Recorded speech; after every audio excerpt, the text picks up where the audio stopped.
na pinaniniwalaang ipinaglihiraw sa wildcat o mutit.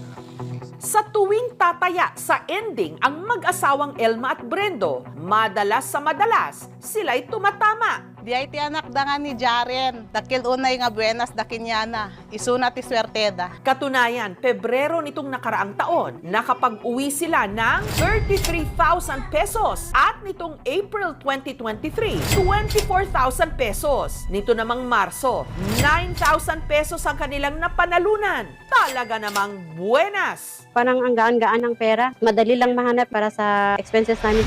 At ang kanila raw lucky charm, ang magdadalawang taong gulang na nilang anak na si Jaren, na ang braso,